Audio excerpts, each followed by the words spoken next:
Halo semuanya, hari ini kita bakal kupas tuntas salah satu misteri terbesar di dunia kerja.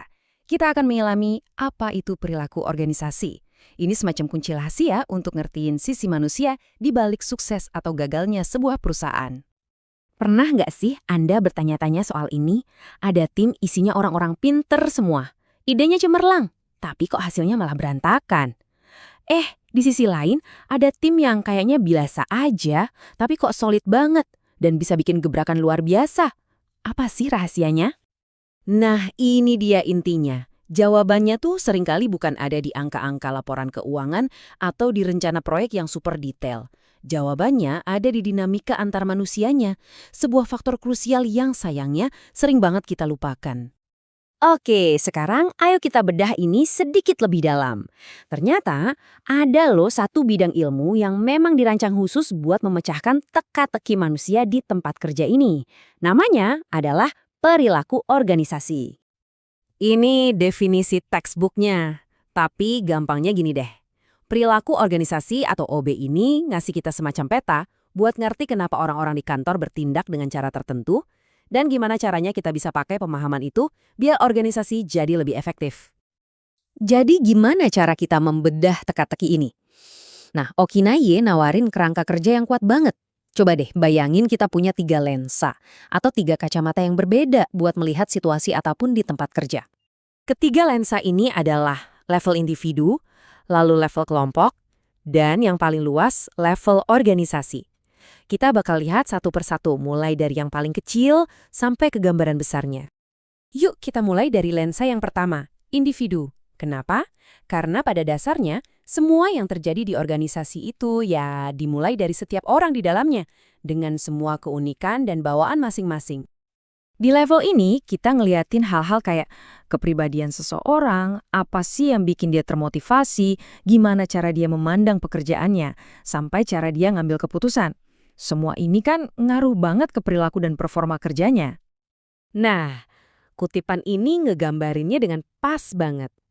Anda bisa kasih 2 orang tugas yang sama persis di tim yang sama, tapi karena motivasi atau sikap kerjanya beda, hasilnya bisa kayak bumi dan langit.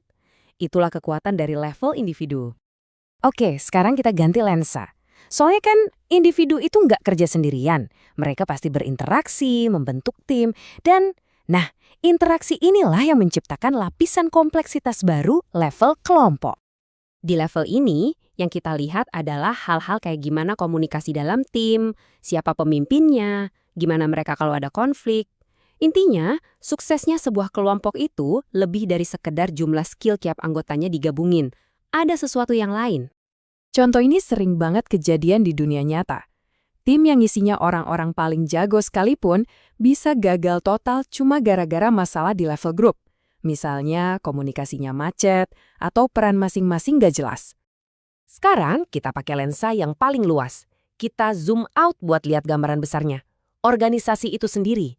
Lensa ini ngeliatin wadah tempat semua individu dan kelompok tadi bekerja. Ini ngomongin soal gambaran besarnya.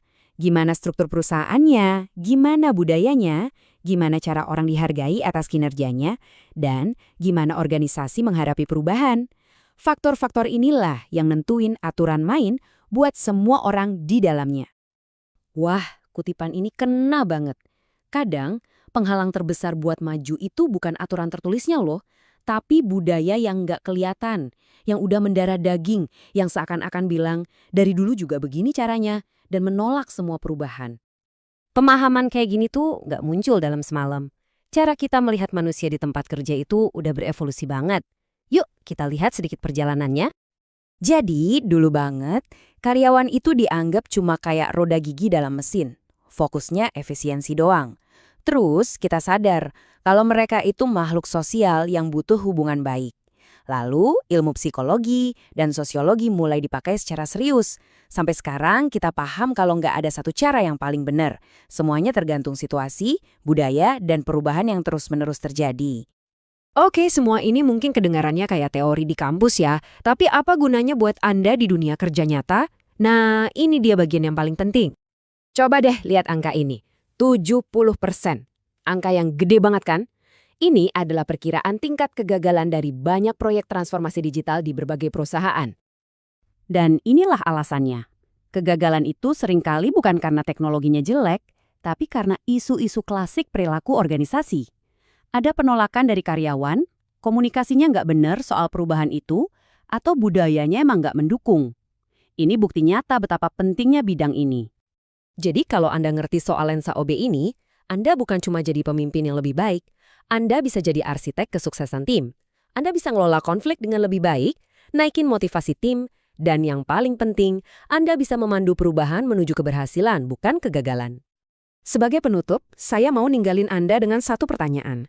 Coba deh pakai 3 lensa yang tadi kita bahas, individu, kelompok, dan organisasi, buat ngelihat lingkungan kerja Anda sendiri. Kekuatan tak terlihat apa sih yang sebenarnya lagi bekerja di sana? Begitu Anda bisa melihatnya, Anda baru bisa mulai mengubahnya.